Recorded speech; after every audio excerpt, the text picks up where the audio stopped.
Vamos a iniciar. Yo le preguntaba al hermano Caín si se dan tarjetas de visitante, porque veo muchas personas que no conozco. Me dicen, no, pero ya todos vienen a la iglesia. Y bueno, le digo, yo creo que aquí soy el nuevo, entonces ahí soy el que no los conoce a ustedes. Pero gracias a Dios, hermanos, por esa bendición de compartir juntos la palabra del Señor. Saben, todos somos bienvenidos a la casa del Señor. Gracias por acompañarnos. Y vamos a continuar nuestro estudio de Génesis. En el capítulo 35, el pastor Jaime estuvo predicando capítulo 34 y parte del 35 la semana pasada. Y esta mañana vamos a dedicar tiempo para el capítulo 35, desde el versículo 16. Vamos a leer, por favor, versículos del 16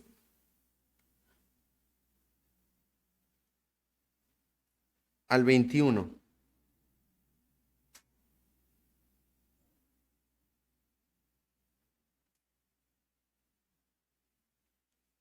Muy bien, Génesis 35, del 16 al 21. ¿Lo tenemos, hermanos?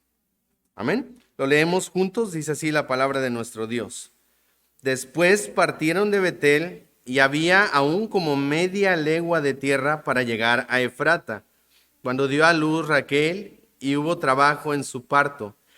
Y aconteció, como había trabajado en su parto, que le dijo la partera, no temas, que también tendrás este hijo. Y aconteció que al salirse el alma, pues murió, llamó su nombre Benoni, mas su padre lo llamó Benjamín. Así murió Raquel y fue sepultada en el camino de Efrata, la cual es Belén, y levantó Jacob un pilar sobre su sepultura.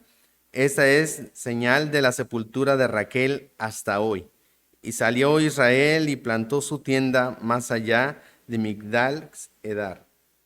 Hermanos, ya hemos orado. Vamos a iniciar con esta enseñanza en capítulo 35. En nuestro pasaje continúa, sigue la trama de lo que vimos la semana pasada, esta escena en Betel, cuando Jacob ya va regresando a la tierra prometida, después de que él durante 10 años había olvidado la promesa que le había hecho a Dios, de que él sería su Dios. Y a pesar de que él había dicho que sería su único Dios, había ídolos en su familia que debía dejar. Y Dios lo llevó a través de varias circunstancias familiares. En capítulo 34, esta situación con sus hijos, la deshonra de Dina, la venganza de Simeón y Leví. Y bueno, lo llevó a una situación, como mencionaba el pastor, entre la espada y la pared, para ayudar a Jacob a ver las cosas que debía cambiar. Entonces, al principio del capítulo 35 vemos que sacan a los ídolos, ¿verdad? Los quitan de en medio de ellos y estudiamos que llegan a Betel, donde Jacob restaura su comunión con Dios. Betel siempre representa un lugar donde estar cerca de Dios. De hecho, se llama casa de Dios. Entonces siempre va ese movimiento hacia esta zona geográfica, la tierra prometida, Betel, hacia la casa de Dios. Él va a tener un encuentro ahí siempre. Es un lugar donde él sabe, va a volver a Dios y va a encontrar a Dios. Él sabe a dónde ir y él toma la decisión correcta. Restaura su comunión con Dios. El Señor reafirma su promesa y cambia su nombre a Israel, poniendo las bases para la formación de la nación israelita. Hermanos, y en el marco de estos eventos muy gozosos de celebración, purificación, restauración con Dios, vamos a ver ahora que comienza una serie de tragedias que nos preparan para lo que va a venir. Una serie de situaciones en la vida de Jacob. Estas situaciones, al igual que lo que sucedió con Dina y sus hijos, reflejaban una falta de liderazgo de Jacob, una falta de liderazgo familiar en su hogar. Pero al mismo tiempo sería una manera nuevamente de mostrar la fidelidad de Dios a su pacto y sus promesas a pesar de las fallas y las debilidades de su liderazgo y de su familia.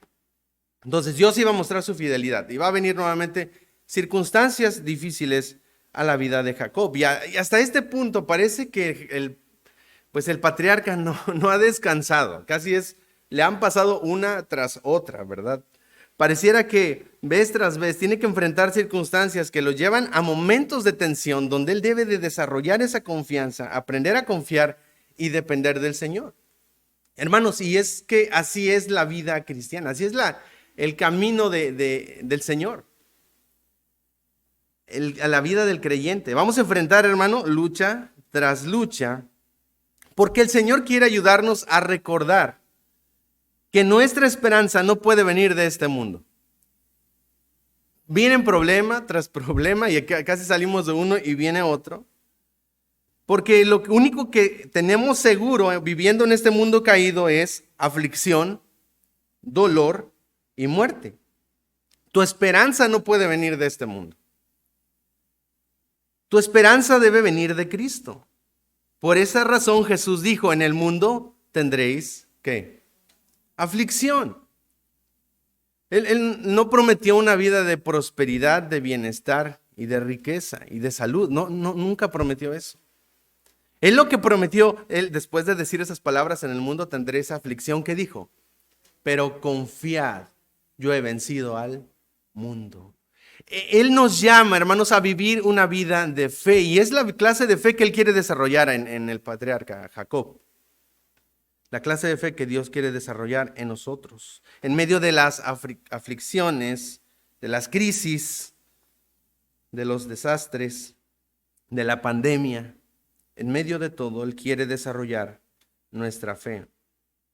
Debemos recordar que todo lo que vemos y conocemos es pasajero y debemos vivir como extranjeros y peregrinos sobre la tierra. De hecho, vamos a ir a un pasaje con el que vamos a terminar. Por favor, póngale ahí el separador en Génesis 35 y vaya conmigo a Hebreos capítulo 11. Hebreos 11 es el pasaje que nos narra esta lista de patriarcas y de hombres que vivieron por fe, el pasaje de la fe. Hebreos capítulo 11, y lea conmigo por favor del 13 al 16.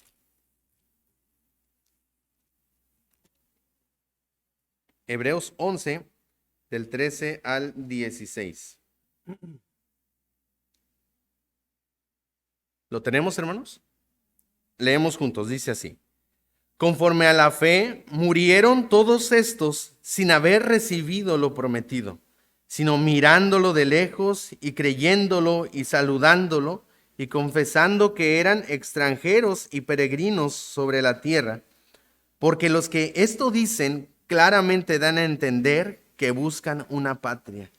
Pues si hubiesen estado pensando en aquella de donde salieron, ciertamente tenían tiempo de volver, pero anhelaban una mejor, esto es, celestial, por lo cual Dios no se avergüenza de llamarse Dios de ellos, porque les ha preparado una ciudad. Puede ver cómo el creyente tiene una patria y no es en esta tierra.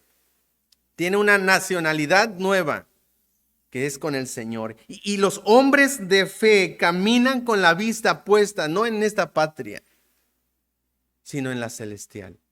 Y es la clase de fe que Dios va a desarrollar en Jacob y que quiere desarrollar en nosotros a través de esas tragedias que el patriarca va a enfrentar. Dios va a enseñarle que Él es fiel a su pacto y sus promesas a pesar del pecado y las fallas humanas. Hermanos, y muchos de nosotros en esta pandemia hemos enfrentado de manera más cercana quizá la pérdida de algún ser querido y el dolor, ¿verdad?, por la partida de alguien que amábamos. Nosotros tuvimos la pérdida de un familiar, de un tío y del hermano César, que nosotros apreciábamos mucho. Y fue algo muy cercano. Normalmente no en mi familia, nuestro núcleo familiar, ¿verdad?, no habíamos experimentado una muerte tan cercana. Quizá algunos ya lo habían hecho, ¿verdad? Pero es un momento de dolor, hermanos, donde alguien que amamos parte con el Señor. Y esa clase de crisis que va a enfrentar ahora, la primera tragedia que vemos en esta siguiente sección de Génesis 35, vamos a volver ahí, es la muerte de Raquel. Lea conmigo, por favor. Bueno, ya leímos estos versículos. Solamente voy a leer 17 y 18. Y aconteció que como había trabajo en su parto, que le dijo la partera: no temas, que también tendrás este hijo. Y aconteció que al salírsele el alma, pues murió, llamó su nombre Benoni, mas su padre lo llamó Benjamín. Así murió Raquel y fue sepultada en el camino de Efrata, la cual es Belén. Estoy en versículo 20. Y levantó Jacob un pilar sobre su sepultura. Esta es la señal de la sepultura de Raquel hasta el día de hoy. Recordemos que Raquel es la esposa a la que Jacob ama. Y se ve su amor, ¿verdad? Al levantar este pilar. Normalmente lo enterraban, ¿verdad? Algún muerto y ya. Pero esto era como un monumento, un recordatorio de su amada Raquel. Es aquella de la que se enamoró a primera vista. Es aquella por la que trabajó 14 años y le parecieron como pocos días, porque la amaba. Ahora, mientras Jacob se dirige a la tierra que Dios le ha prometido, a la tierra de Canaán, ahora sucede algo, se sucede esta tragedia. Antes de llegar a Belén, su esposa, a la que tanto amaba y por la que tanto trabajó, muere. Pero la tragedia no es simplemente el hecho de que muera. La tragedia no es el qué, sino el cómo. ¿Cómo muere Raquel? ¿Cuáles son sus circunstancias y qué está pasando en su corazón cuando muere? Eso es la verdadera tragedia en la vida de Raquel. Y vamos a retomar un poquito lo que ha pasado con Raquel y qué hay en su corazón. En Génesis 31, 19 se nos dice, lo leo, no tienen que ir ahí. Dice: pero Labán había ido a trasquilar sus ovejas y Raquel hurtó los ídolos de su padre. Todo este tiempo, ella había tenido los ídolos de su papá, ídolos, dioses falsos, estatuillas probablemente, que no agradaban a Dios. Hasta que el Señor le mostró a Jacob que debían quitarlos y debían sacarlos. Y eso lo vimos en la primera parte del capítulo 35, específicamente versículos 2 y 4. Dice: entonces Jacob dijo a su familia, a todos los que con él estaban: quitad los dioses ajenos que hay entre vosotros y limpiaos y mudad vuestros vestidos. Versículo 4. Así dieron a Jacob todos los dioses ajenos que había en poder de ellos y los zarcillos que estaban en sus orejas, y Jacob los escondió debajo de una encina que estaba junto a Siquem. Hubo una purificación y entre ellos salió el ídolo que Raquel pues había hurtado a su padre. Sin embargo, a pesar de que Raquel había dado su ídolo, su estatuilla, todavía tenía ídolos en su corazón, que aún en la hora de su muerte no había dejado. Y esta es la tragedia. Que Jacob había reconocido que su ídolo, ¿verdad? Él había reconocido su idolatría y había hecho un cambio en su vida. Lo vimos ahí en Betel. Pero Raquel aún no.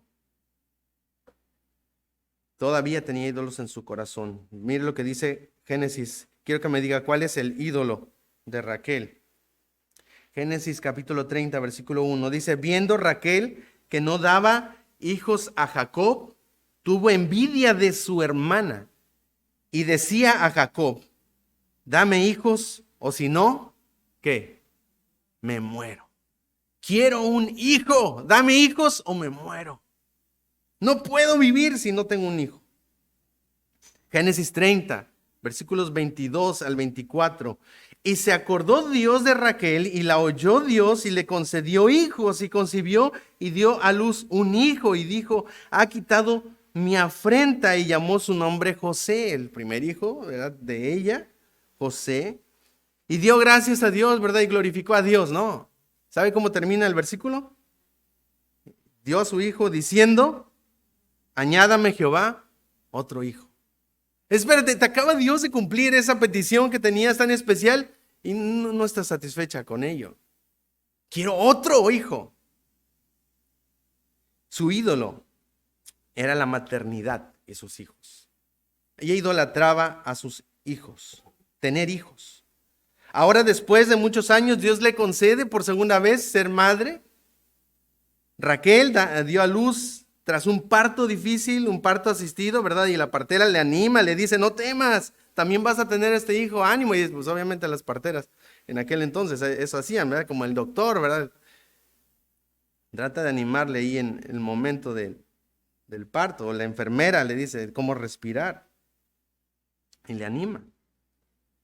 Hermanos, y con el último, bueno, tiene un trágico desenlace, y con el último aliento que le queda de vida, Raquel expresa una palabra que revela lo que estaba en su corazón, que revela lo que realmente ella estaba idolatrando.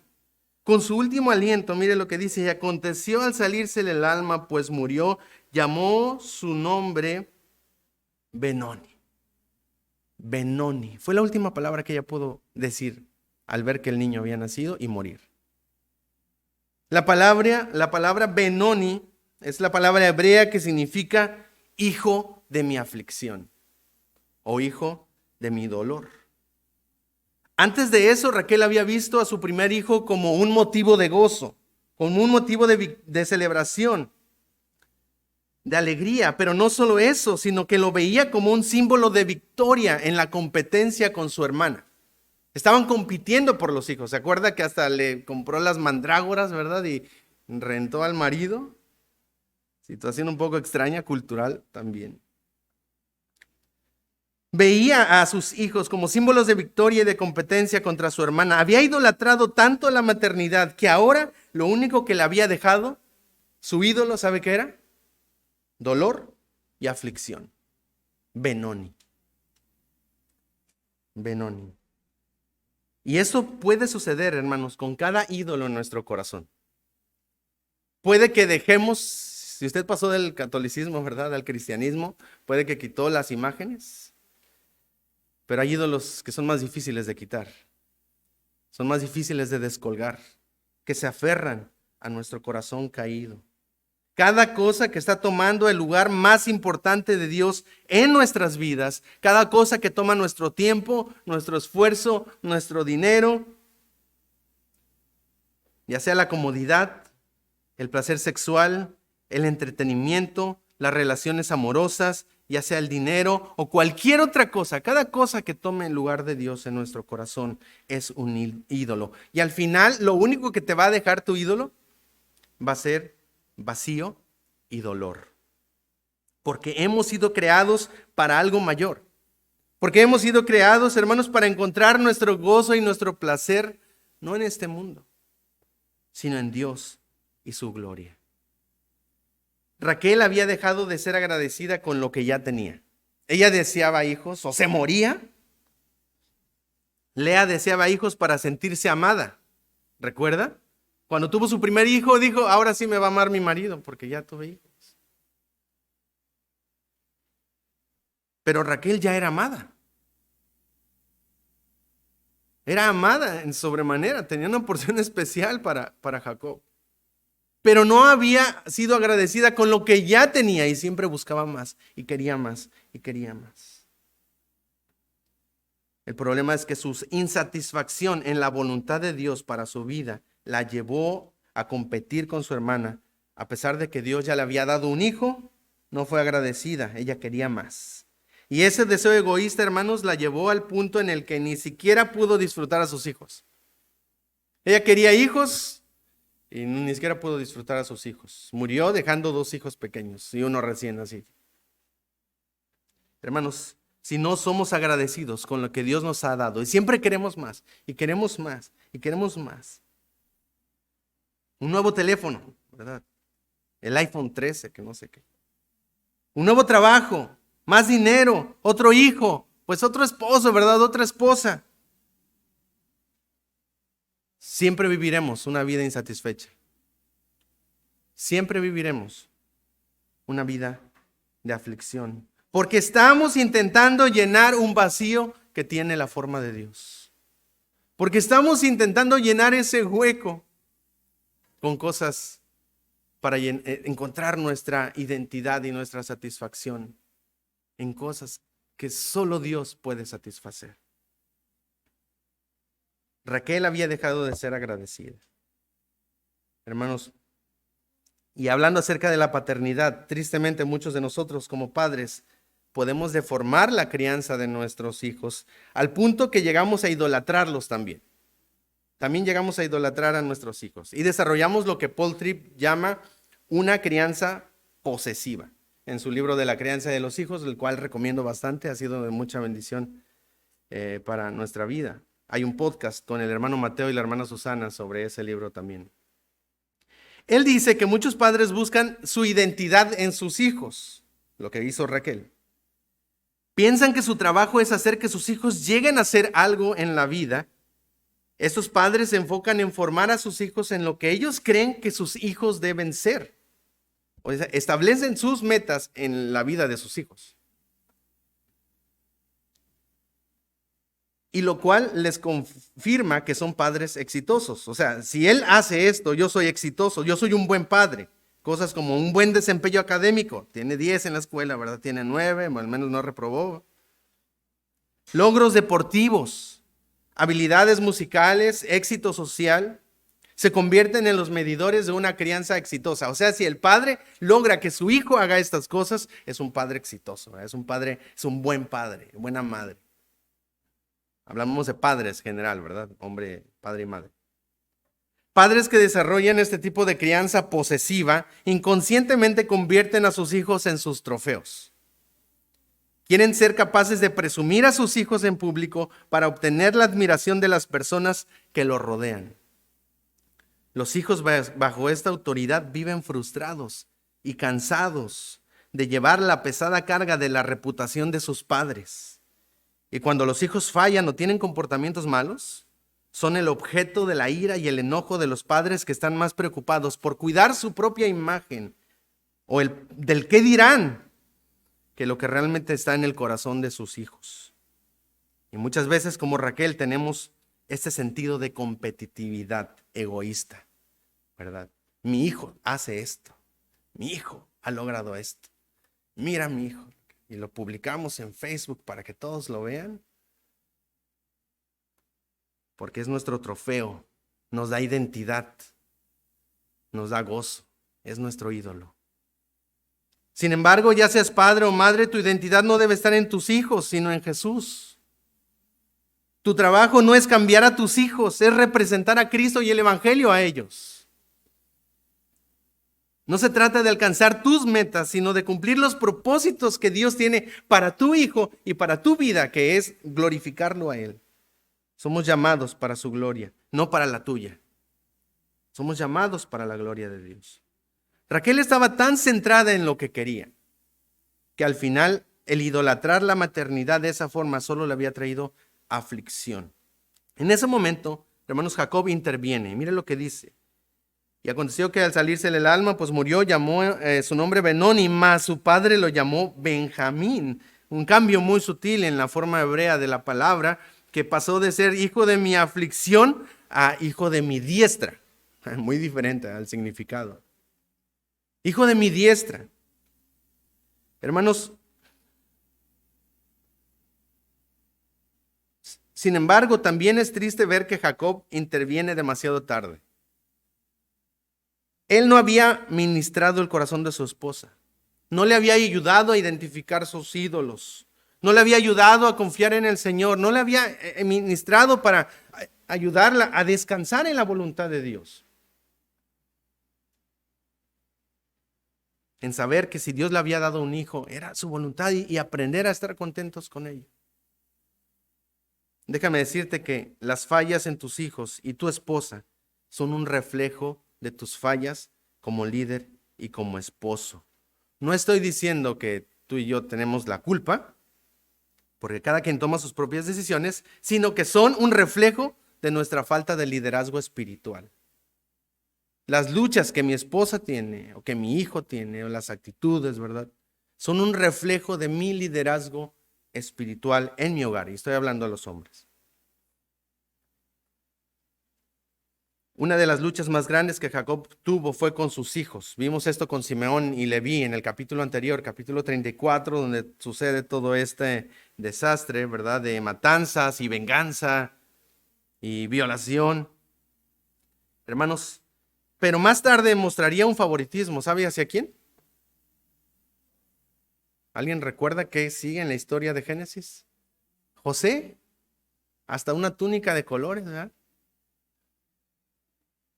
Y Benjamín, ¿verdad? Que era así como también fue de sus favoritos. Sus dos hijos de su esposa, de la esposa a la que ella amaba, de su esposa favorita, llegaron a ser sus ídolos también.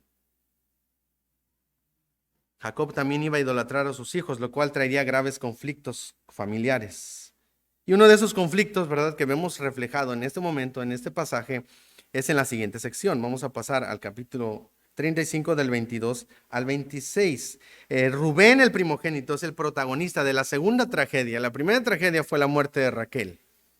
Nos refleja la idolatría de su corazón en idolatrar a sus hijos. La segunda tragedia es la idolatría, ¿verdad? Bueno, no es idolatría, perdón. Es el pecado de Rubén. Mire lo que dice, lea conmigo del 22 al 26. Aconteció que cuando moraba Israel en aquella tierra, fue Rubén y durmió con Bila, la concubina de su padre, lo cual llegó a saber Israel. Ahora bien, los hijos de Israel fueron 12. Los hijos de Lea, Rubén el primogénito de Jacob, Simeón, Leví, Judá, Isaacar y Zabulón. Los hijos de Raquel, José y Benjamín. Los hijos de Bila, sierva de Raquel, Dan y Neftalí. Y los hijos de Silpa, sierva de Lea, Gad y Aser. Estos fueron los hijos de Jacob que le nacieron en Padán Aram. Muy bien. Un versículo, hermanos, y nos dice una tragedia bien grande en la familia de Jacob. Su primogénito, Rubén, fue y durmió, ¿verdad? Y no necesariamente que simplemente se durmieron. Se acostó con la concubina de su padre. Hermanos, la venganza despiadada de Simeón y Leví contra Amor y Siquem y la conducta inmoral de Rubén en esta sección son indicadores de la falta de un juicio moral. O sea, ellos están bien mal los hijos de Jacob. Falta de juicio moral y espiritual de sus hijos. Y este pecado, hermanos, sería condenado fuertemente en la ley mosaica. Más adelante, cuando se establece la ley de Moisés, Levítico 27:20 dice: maldito el que se acostare con la mujer de su padre, por cuanto descubrió la desnudez, el regazo de su padre, y dirá todo el pueblo, amén. Sería fuertemente sancionado. Más tarde encontramos en la iglesia de Corinto algo similar. En 1 Corintios capítulo 5 versículo 1 dice: de cierto se oye que hay entre vosotros fornicación, y tal fornicación cual ni aún se nombra entre los gentiles, tanto que alguno tiene la mujer de su padre. La acción de Rubén, hermanos, representa un pecado grave a los ojos de Dios. Pero aparte del problema moral que eso implica para Rubén y en su relación con su padre, en el sistema patriarcal, lo que él hace, hermanos, es un reclamo político de autoridad. Él está intentando usurpar el lugar de su padre como el que tiene la autoridad en el clan, en la tribu, ¿verdad? En el grupo étnico. Hermanos, él está intentando usurpar el derecho como jefe del clan. Es similar, hermanos, a lo que sucedió con Absalón, el hijo de David, y las concubinas del rey David. Al tomarlas, él se estaba proponiendo y se estaba apoderando de la posición como rey. Mire lo que dice 2 Samuel 16:22. Entonces pusieron para Absalón una tienda sobre el terrado, y se allegó Absalón a las concubinas de su padre ante los ojos de todo Israel. Está diciendo: yo aquí soy el que manda. Y esa es la actitud que está tomando el primogénito, Rubén. Él está diciendo: yo soy aquí el que va a tener la autoridad, no tú. Hermanos, pero lo que más nos llama la atención es la manera en la que Jacob reacciona ante esta situación tan desagradable. ¿Cómo reacciona Jacob? ¿Qué hace Jacob? Versículo 22. ¿Alguien puede descubrirlo? ¿Qué hace Jacob?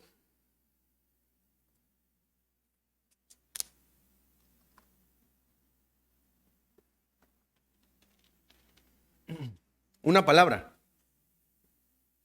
Nada. Dice que Rubén y durmió con Bila, la concubina de su padre, lo cual llegó a saber Israel. Punto. Ahora bien, los hijos de... Espérate, ¿qué está pasando? No hace nada. A diferencia de Simeón y Leví, Jacob no iba a actuar impulsivamente, castigando o vengándose por la acción realizada por su hijo primogénito. Jacob iba a esperar en el Señor. Lo sabemos porque lo vamos a ver más adelante. Él esperaría el momento exacto para poder actuar de acuerdo a la voluntad de Dios. Y fue mucho tiempo después, muchos años después, cuando él toma cartas en el asunto. En sus últimos días de vida, cuando él bendice a cada uno de sus hijos, antes de morir, sucede algo que no esperábamos. Vaya conmigo, por favor, a Génesis 49. Casi es el penúltimo capítulo de Génesis. Génesis 49. Y lea conmigo, por favor, versículos del 1 al 4.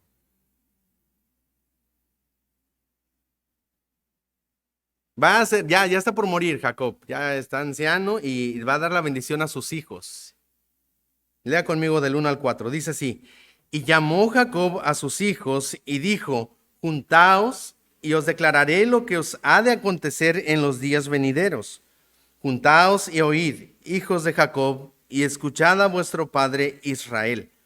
Rubén, tú eres mi primogénito, mi fortaleza y el principio de mi vigor, principal en dignidad, principal en poder, impetuoso como las aguas. No serás el principal, por cuanto subiste al lecho de tu padre, entonces te envileciste subiendo a mi estrado. Él está diciendo: mi primogénito, mi fuerza, pero sabes que no vas a ser el primogénito ya. No serás el principal. Hermanos, el pecado, como cualquier otro, tarde o temprano, tiene sus consecuencias. El hijo mayor debía haber recibido 2 porciones de la herencia. Doble porción de la herencia. O sea, si usted tiene 2 hijos y les va a heredar algo, al hijo mayor se le da el doble. Y no solamente doble porción de la herencia, sino un doble honor, la posición del líder sobre su pueblo. O sea, tú vas a tener la autoridad sobre todos los demás. Pero Rubén perdió este honor especial y Jacob no podía bendecir a alguien que había cometido tal perversidad. Y al igual que Esaú, hermanos, que quien vendió su primogenitura por un plato de guiso rojo, ¿verdad? Algunos vendemos nuestra dieta por un plato de pozole. Rubén había cambiado su primogenitura y el lugar de honor por un momento de placer. El pecado, hermanos, muchas veces nos lleva a actuar de una manera irracional. No tiene sentido simplemente por un momento de placer. Enfrentar consecuencias. Enfrentar un embarazo no deseado, ¿verdad? Enfrentar hábitos, ser esclavos de hábitos pecaminosos, incluso algunos vicios, drogas.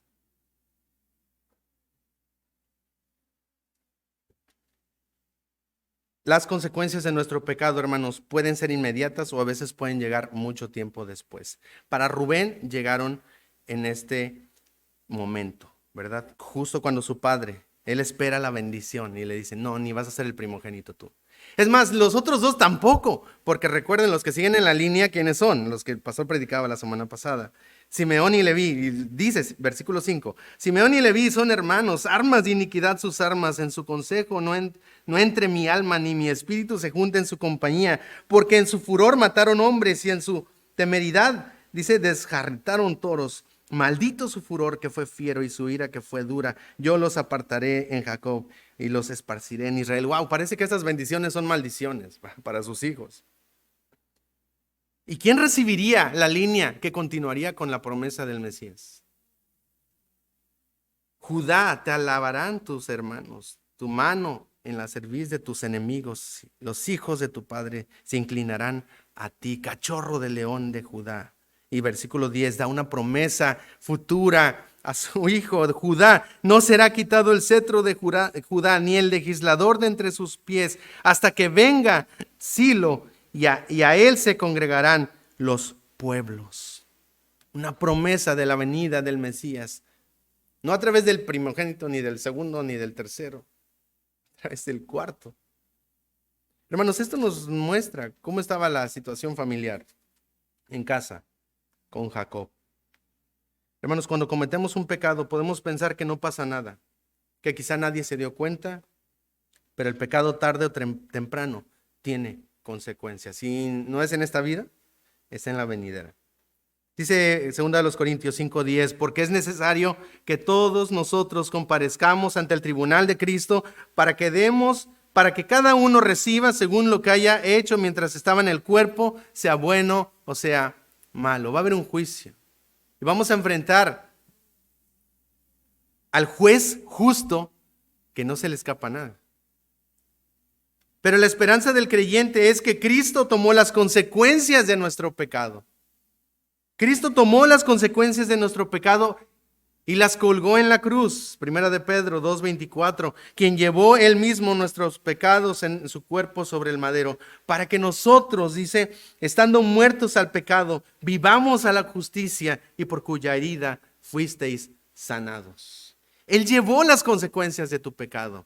Y solo hay dos opciones: o vas a aceptar el sacrificio que Cristo hizo por ti en la cruz, o vas a enfrentar tú mismo las consecuencias de ese pecado en el trono, en el juicio de Dios.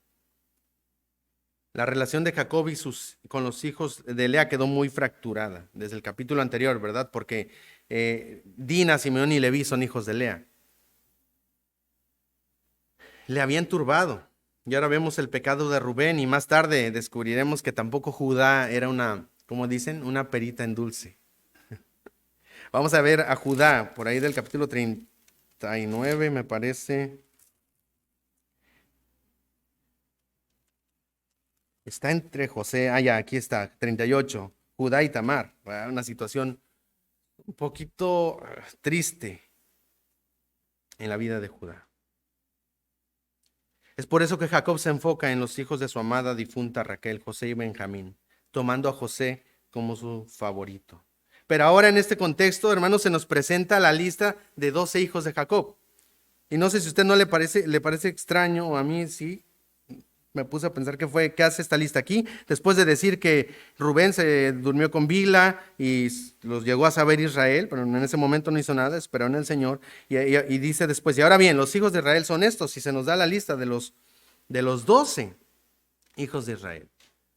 ¿Por qué es interesante que esta lista aparezca justo ahora? Porque de esta familia disfuncional, fracturada, herida, Dios formaría las 12 tribus de Israel. Las 12 tribus que llegarían a convertirse en una gran nación.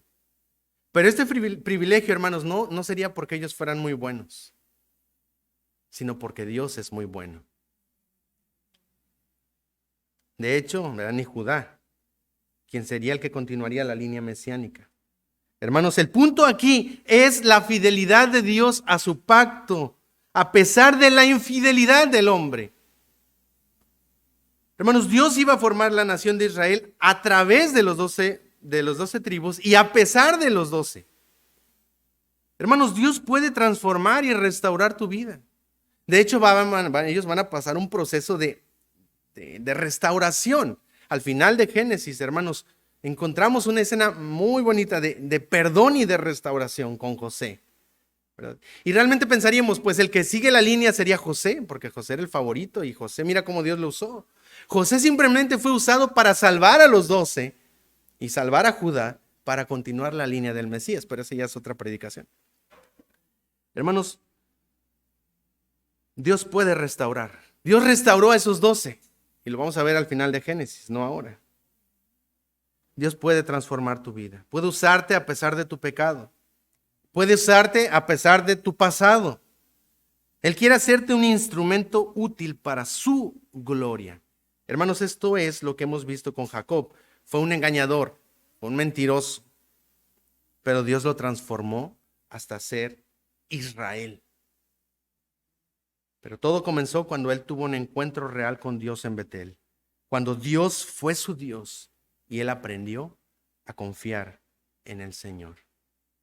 Ahí comienza tu restauración, cuando tú vuelvas a Dios, cuando tú busques verdaderamente a Dios. Y este pasaje termina con una tercera tragedia: la muerte de Raquel, el pecado de Rubén, y en tercer lugar vamos a ver ahí al final del capítulo la muerte de Isaac. Léalo conmigo, por favor, 27 al 29.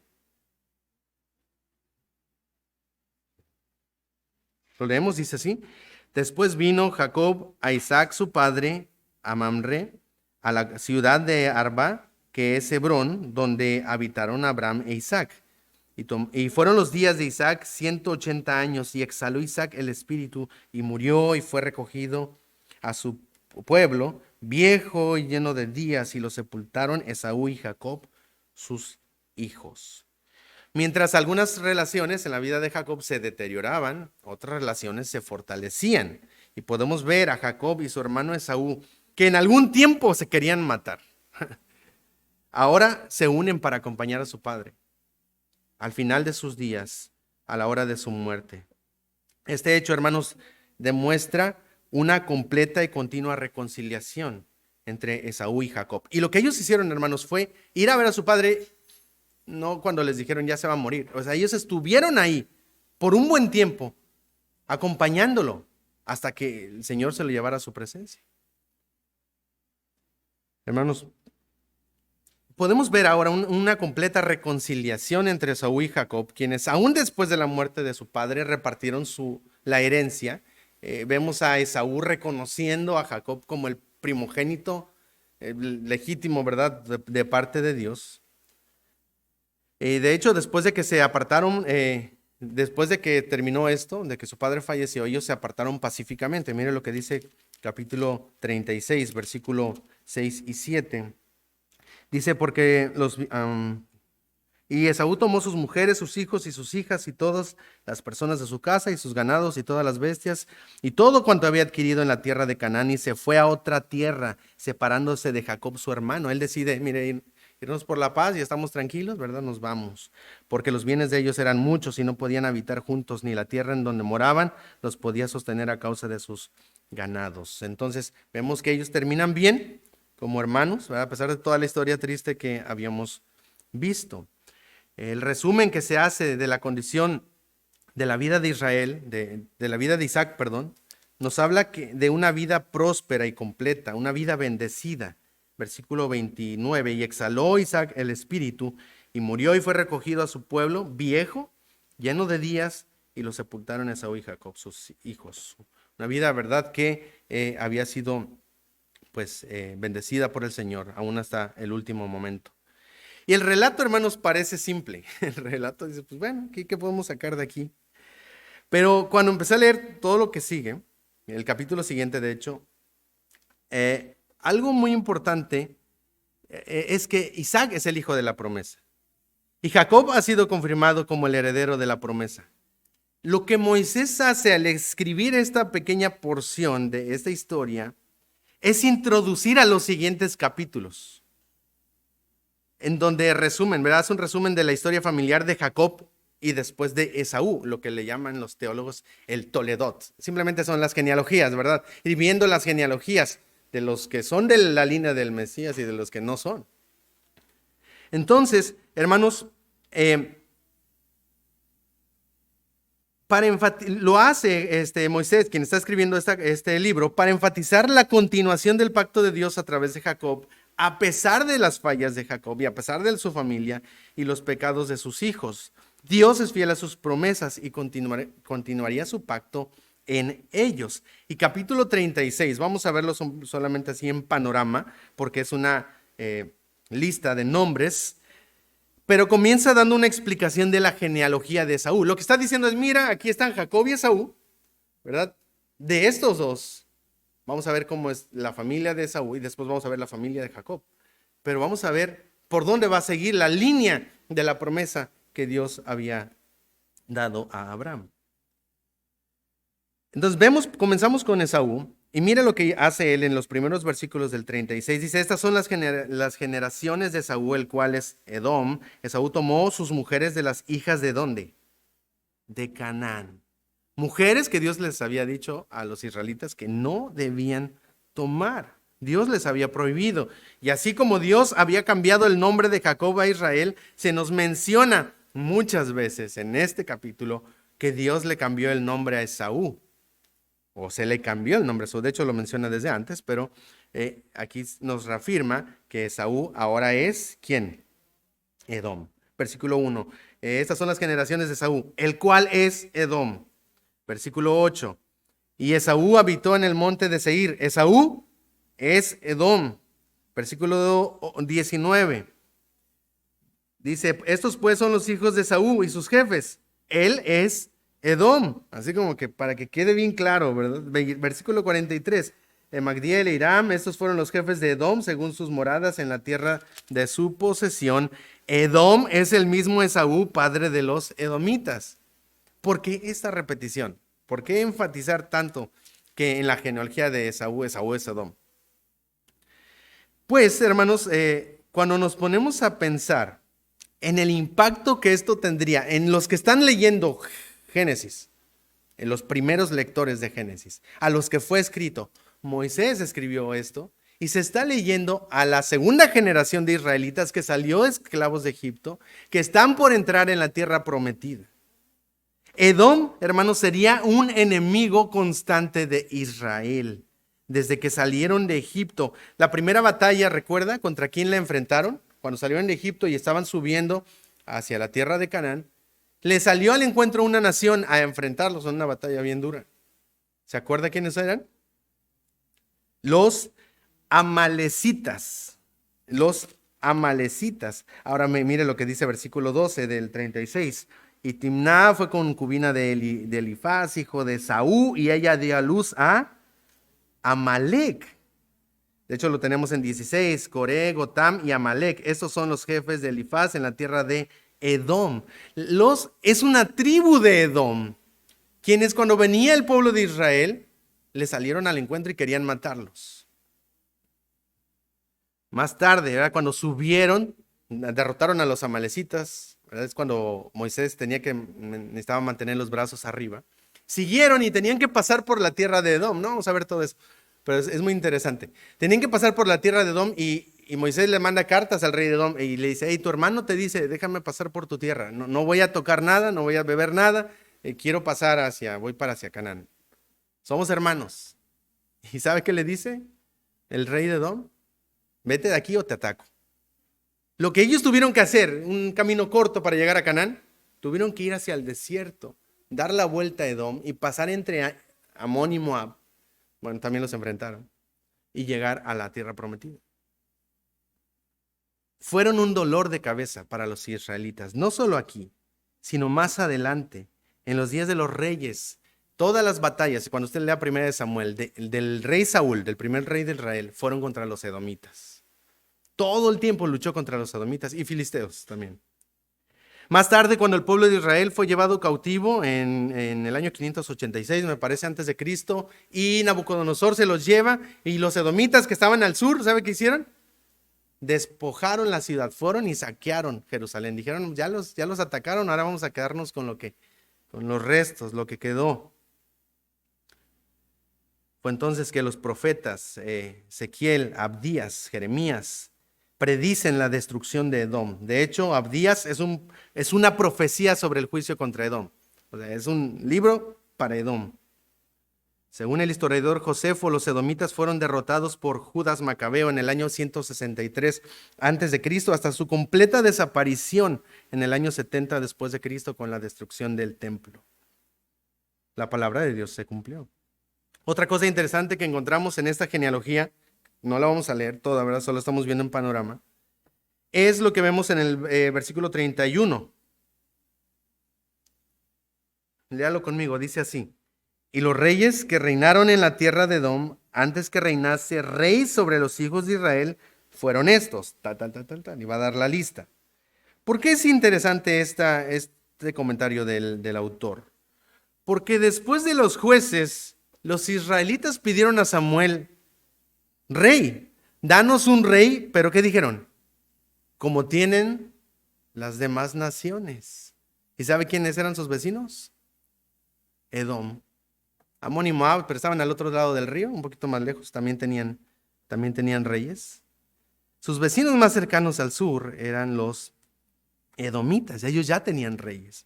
Ellos están intentando imitar y copiar las prácticas de las naciones paganas.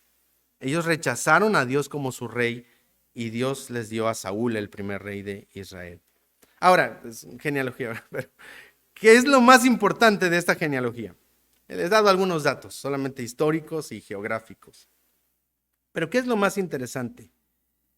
Que la genealogía de Saúl constituye únicamente un capítulo, capítulo 36, y se acaba en versículo 43.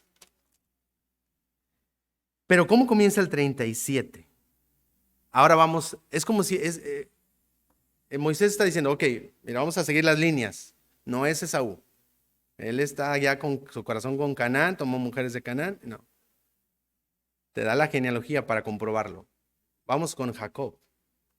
Habitó Jacob en la tierra donde había morado su padre, en la tierra de Canaán. Esta es la historia de la familia de Jacob. 2 puntos. ¿A dónde acaba la historia de la familia de Jacob? Hasta Génesis 50. Todo el Pentateuco es historia de la familia de Jacob. Hermanos, Dios está afirmando, no es a través de Esaú, es a través de Jacob. Y a pesar de las fallas, y a pesar de las crisis, y a pesar de los pecados, Dios seguiría siendo fiel a su pacto y a sus promesas. Él iba a hacer lo que había prometido en Jacob. Él iba a seguir con Jacob. Hermanos, muchas veces pueden venir tragedias a nuestra vida. Vimos tres aquí en la historia de Jacob. Nosotros también enfrentamos situaciones difíciles, una tras otra.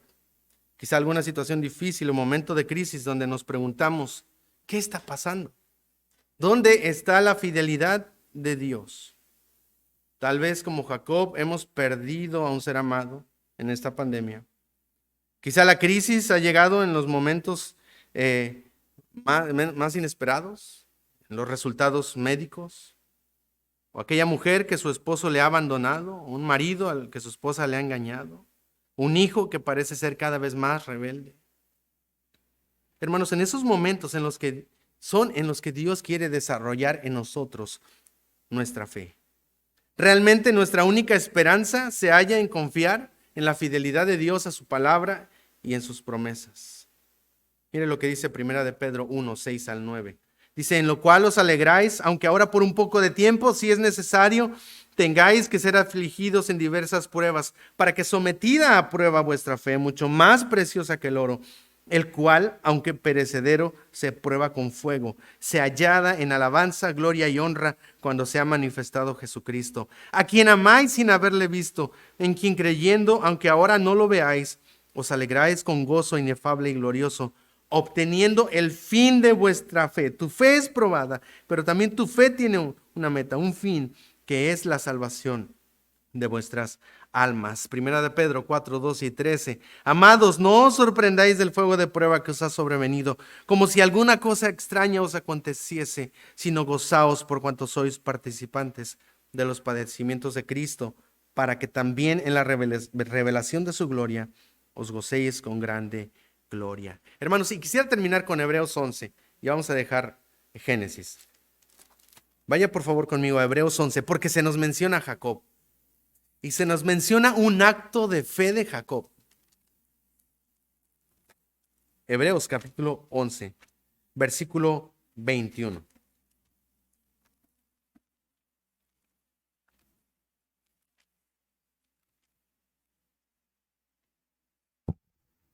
Hebreos 11, 21.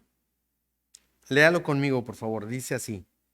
Por la fe, Jacob, al morir, bendijo a cada uno de los hijos y adoró apoyado sobre el extremo de su bordón. Hermanos, se nos menciona actos de fe extravagantes, actos de fe increíbles. Por la fe Abraham fue probado para ofrecer a Isaac. Por la fe bendijo a Isaac. Después se nos dice, por la fe José al morir, dice, mencionó la salida de los hijos de Israel y dio mandamiento. Por la fe Moisés, por la fe Moisés, por la fe de... Hermanos, y se nos habla de la bendición de Jacob. Por la fe bendijo Isaac a Jacob, y después dice, por la fe Jacob al morir bendijo a cada uno de los hijos de José y adoró apoyado sobre su extremo de su bordón. Hermanos, al final, Jacob había hablado a sus hijos de manera dura, a sus 12. Y realmente él en su mente quizás estaba pensando, ¿qué va a pasar? Mi familia es un desastre. Dios ha prometido darnos una bendición, una herencia y una gran nación. Pero todo está de cabeza. Pero él encontró su esperanza en el Señor. Y al final, con los hijos de su hijo favorito, a José, él dice que por la fe los bendijo. La bendición de él, ¿verdad?, es un acto de fe en la promesa de Dios, en la venida del Mesías, en la salvación que Dios había prometido. Al ver las fallas de su familia, no le quedaba más que confiar en que si algo bueno podía salir de allí, sería por la gracia de Dios. No sé cómo, no sé cuándo, pero Dios va a obrar. En medio de toda la crisis, en medio de la tragedia, en medio de la pandemia, Dios es fiel, hermanos, y Él va a cumplir lo que ha prometido. ¿Cómo lo sé? Esto no es un llamado a un tipo de fe ciega, ¿verdad? Podemos estar seguros que Dios es fiel, que Él va a cumplir lo que ha prometido, porque todas las promesas del Antiguo Testamento, hermanos, todas las promesas que apuntaban a Cristo se cumplieron. Dios dijo que vendría y vino. Dijo que moriría y murió. Dijo que resucitaría y resucitó. Dijo que regresará y regresará. Porque Él es fiel a su palabra. Él va a cumplir lo que ha prometido, hermanos. Y usted puede confiar